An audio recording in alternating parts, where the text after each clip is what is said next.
Welcome everybody, welcome back to Homestead Heart.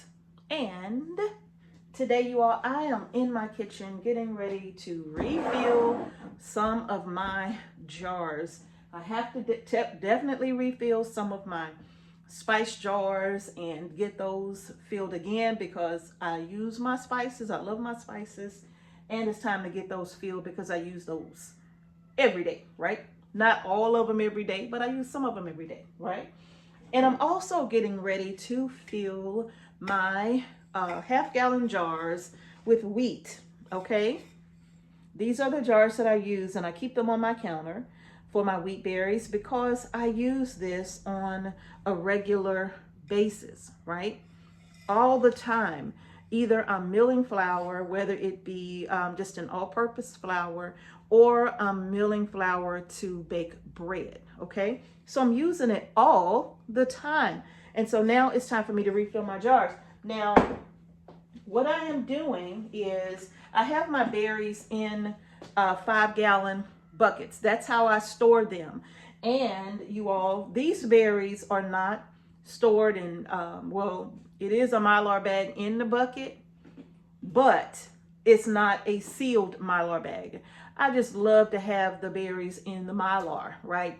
I don't know why, I just do. I prefer that over putting beans in Mylar bags. If it's something I'm using on a consistent basis, then I don't really worry about Mylar. But for some reason, when it comes to my wheat berries, I prefer that there's the bucket, and then there's the Mylar, and then there's my wheat berries. I don't know why. I just feel, I don't know, it makes me feel some kind of way, like like maybe they're just a little bit more protected or something. I don't know, but it's just mental. I don't know what it is. It's mental. Okay, so I'm getting ready to fill this. Now, I think somebody asked me about this in the corner, that machine in the corner. That is my grain mill. And that's what I use to grind the wheat berries into flour. And I'll show that to you in another video, along with that very large bowl that I have up under there as well. I use that to catch the flour, and it just stays there because I use it all the time. But we'll do another video about that later, okay? But in any case, I'm going to start with my wheat berries. Let me open my container here and get access to my berries. And like I said, I store these in 5-gallon buckets. Some of them I use more of than others. This is the bucket. It's just old 5-gallon bucket. You can get these from anywhere. If you're going to be putting your food in them directly, make certain that it is a food grade bucket. All right, needs to be food grade if you're going to store your food in it. Okay.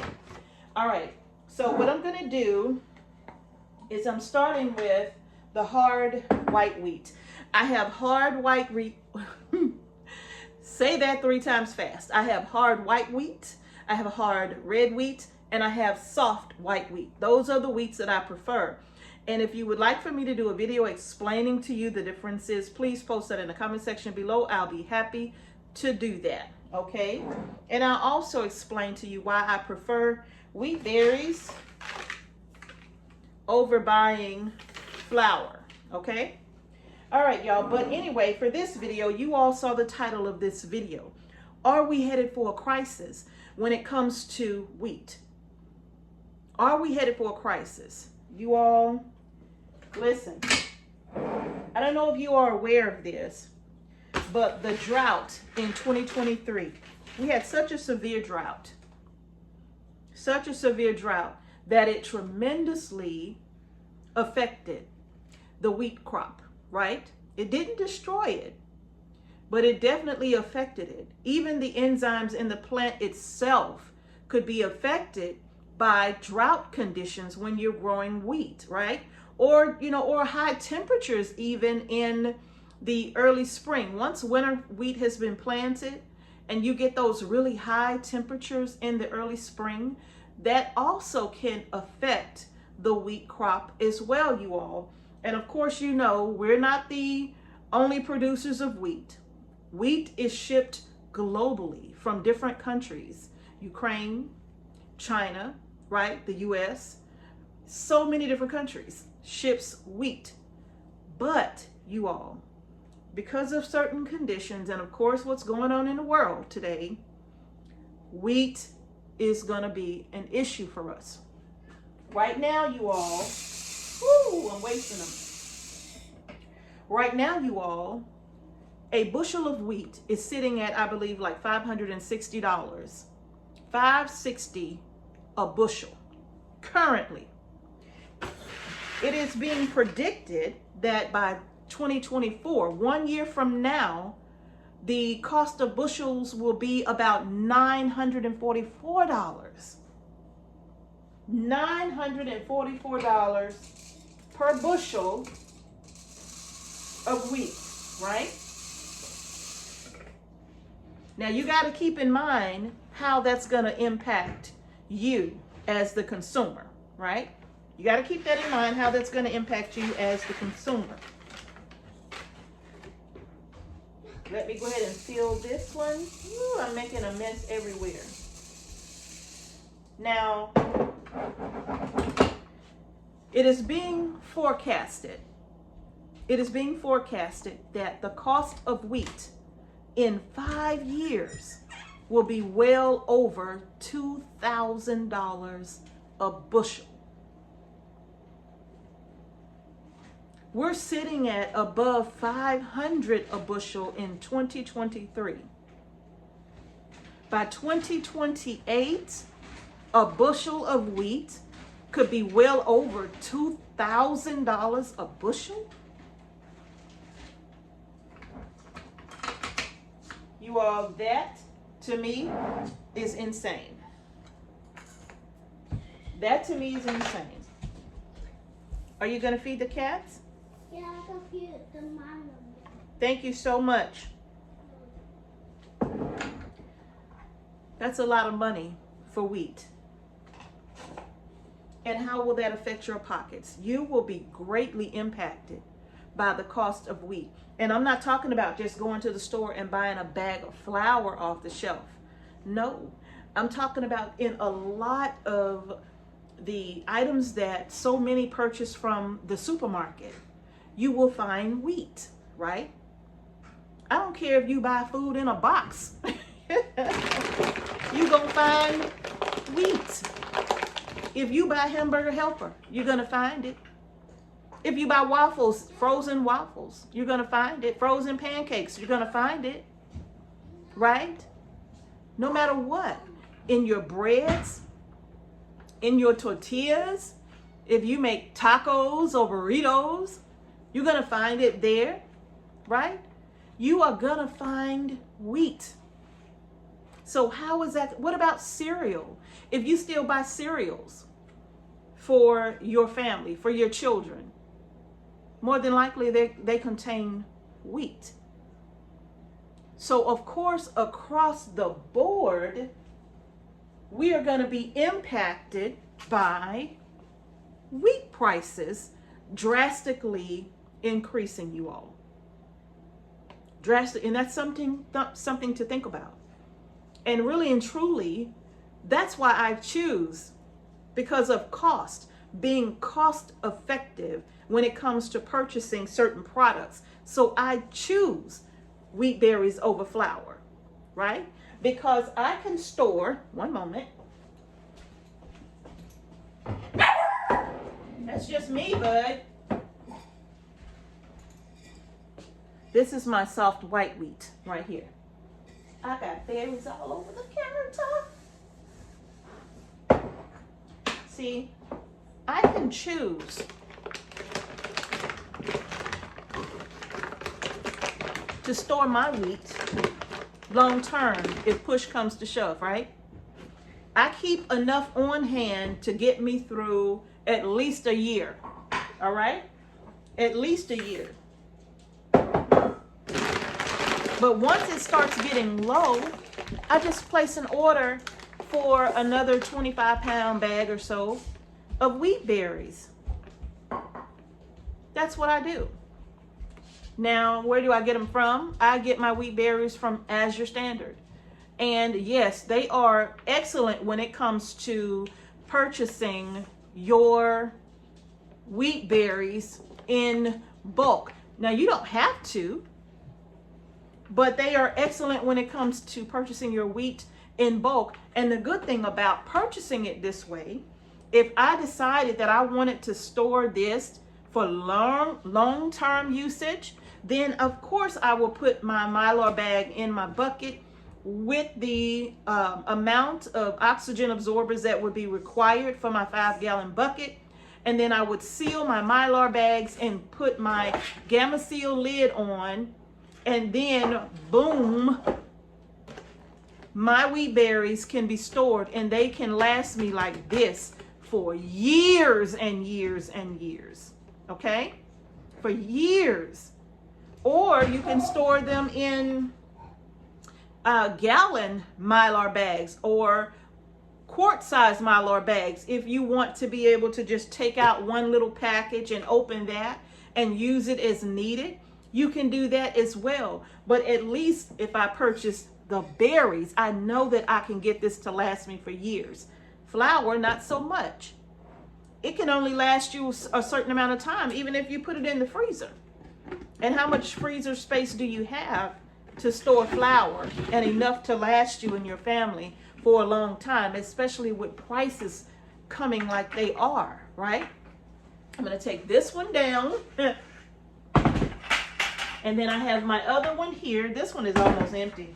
So it's time for me to order some more of this one, because this is the one I use all the time. This is my soft white wheat right here.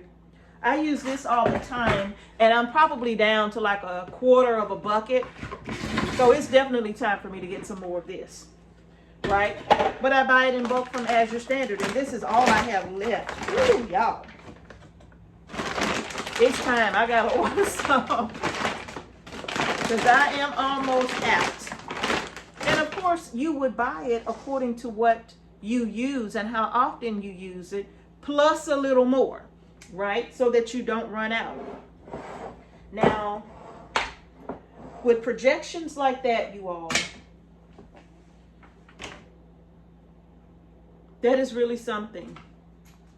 With projections like that for the upcoming wheat crop for 2024, that's nearly doubling in cost for wheat, if that's the case.